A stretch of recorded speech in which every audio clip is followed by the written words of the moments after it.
कुरान में क्या कह रहे हैं, वलिल्लाहिल अस्माउल हुस्ना फदऊहु बिहा। अल्लाह के बड़े अच्छे अच्छे नाम हैं, जब तुझे कोई परेशानी आया करे तो अल्लाह के इन नामों के साथ मांगा करो।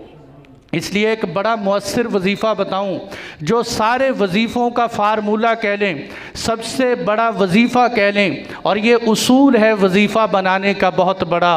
वो क्या है कि आप पर कोई भी जिस किस्म की परेशानी आए, उस परेशानी के मुआफिक अल्लाह के नामों में से कोई नाम तलाश करो और उसका अपना वजीफ़ा बना लो, अल्लाह परेशानियाँ दूर कर दे।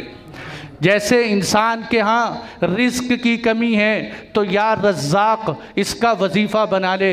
अगर इंसान के यहाँ फ़क़्र व फ़ाक़े आ रहे हैं तो या गनी का वजीफ़ा बना ले। इंसान को हिफाजत का ख़तरा है तो या हफीज़ को अपना वजीफ़ा बना ले। इंसान के पास कोई निगहबान नहीं है तो या मुक़ीत को अपना वजीफ़ा बना ले। अल्लाह के नामों में से किसी एक नाम को चुनकर अपना वजीफ़ा बना ले, इंशाअल्लाह अल्लाह ताला इसकी परेशानियों को दूर कर देंगे। तो मेरे